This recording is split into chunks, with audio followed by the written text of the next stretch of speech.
دنیاوی کاموں میں چست ہے، دینی کاموں میں، یہ غفلت کی پہلی علامت۔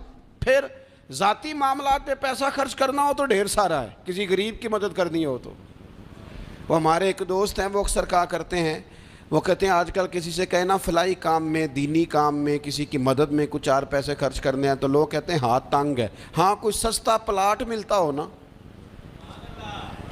اور اگر یہ سمجھ آ جائے کہ وہ مجبور ہے بیچارہ بیچنے والا، تو پھر کہتے ہیں میں 2-3 دوستوں کو پھاڑ لے سن۔ ذاتی کاموں میں جب بندہ چست ہو اور دینی کاموں میں سست ہو تو مطلب یہ ہے کہ بندہ غافل ہے۔ پہلی علامت غفلت کی۔ اور غفلت کی دوسری نشانی یہ ہے کہ انسان گناہ کے کاموں کو معمولی سمجھنے لگ جاتا ہے۔ یہ غافل بندے کی نشانی ہے، گناہ کو معمولی سمجھتا ہے، چھوٹا سمجھتا ہے۔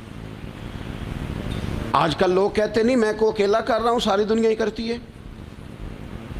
اور جناب کیا ہو گیا اگر یہ غلطی ہو گئی تو بندے سے ہو ہی جاتا ہے۔ گناہ کو معمولی سمجھنا، چھوٹا سمجھنا، اور کہنا پھر کیا ہو گیا ہے، انسان سے غلطی ہو جاتی ہے۔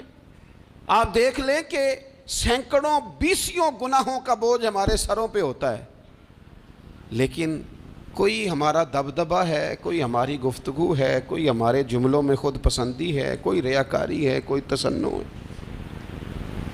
یہ غافل بندے کی علامت ہے۔ نبی اکرم صلی اللہ تعالیٰ علیہ وآلہ وسلم نے فرمایا مومن اپنے گناہوں کو پہاڑ کی طرح سمجھتا ہے۔ یہ بخاری میں حدیث ہے۔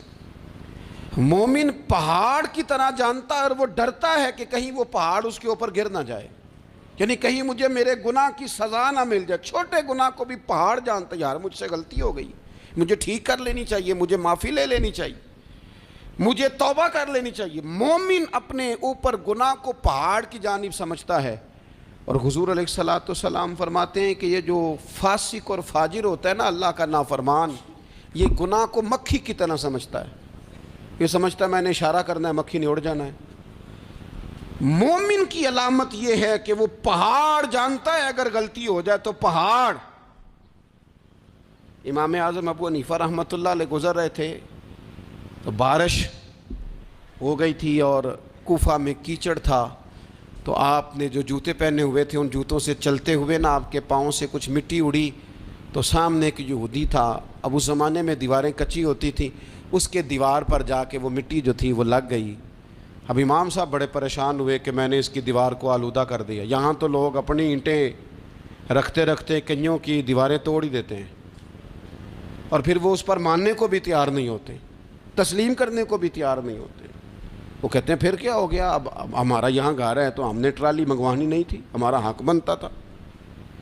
امام صاحب کے پیروں سے ذرا کیچڑ اڑا، یہودی کی دیوار پہ لگا، اس کی کچی دیوار تھی۔ امام صاحب پریشان ہو گئے، سوچنے لگے کہ اگر میں دیوار سے یہ کیچڑ اتارتا نہیں تو یہ بھی زیادتی ہے، میں نے اس کی دیوار کو گدلا کر دیا، اور اگر میں اتارتا ہوں تو کچھ مٹی اس کی دیوار کی بھی اتر جائے گی، کچی دیوار ہے، یہ بھی زیادتی ہے۔ مومن گناہ کو پہاڑ کی طرح سمجھتا ہے کہ کہیں گر نہ جائے، اس کی بھی کہیں سزا نہ مل جائے۔ امام صاحب نے اس کے دروازے پہ دستک دی، وہ باہر آیا تو اتفاق سے وہ آپ کا مقروض بھی تھا، اس نے پیسے دینے تھے۔ باہر نکلتے ہی کہنے لگا اوہ آپ تو قرض لینے آ گئے، میرے پاس تو ابھی گنجائش نہیں ادا کرنے کی۔ تو امام صاحب کہنے لگے تو قرض چھوڑ، وہ میں نے معاف کیا، میرے سے ایک غلطی ہو گئی ہے۔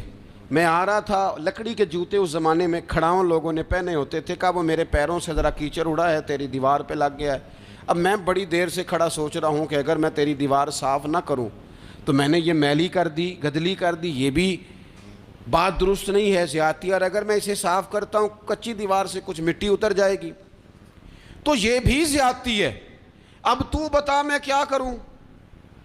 تو بے موسمہ پھل تھا نا یہ، تو بے موسمہ پھل دیکھ کے بندہ حیران ہو جاتا ہے، جو باتیں روٹین میں نہ ہو رہی ہوں وہ ذرا انوکھی لگتی ہے، بندہ حیران ہو گیا۔ غور سے امام صاحب کا چہرہ دیکھنے لگا، غور سے چہرہ دیکھنے لگا، اور پھر تھوڑی دیر سوچنے کے بعد کہنے لگا حضور پہلے میں نے دین اسلام کے بارے میں پڑھا اور سنا تھا، آج میں نے دین دیکھا ہے۔ پہلے میں نے سنا تھا کہ دین اسلام اس طرح کا ہے، آج میں نے دین۔ ہم نہ پوری دنیا کے کافروں کو دین سنانا چاہتے ہیں، دکھانا نہیں چاہتے۔ ہم نیک نظر آنا چاہتے ہیں، نیک بننا نہیں چاہتے. ہم نیک نظر آنا چاہتے. نتیجہ کیا نکلتا ہے کہ کچھ عرصے کے بعد پتہ چل جاتا ہے بندہ کس لیول کا نیک ہے، کیا معیار ہے اس کی نیکیوں کا. کہنے لگا حضور پہلے میں نے دین سنا تھا، آج دیکھا ہے. آپ وہ مٹی کی دیوار پر جو کیچڑ لگ گیا ہے، دیوار کو بعد میں صاف کیجئے گا، پہلے کلمہ پڑھائیں تاکہ میرے اندر کا کفر صاف ہو جائے.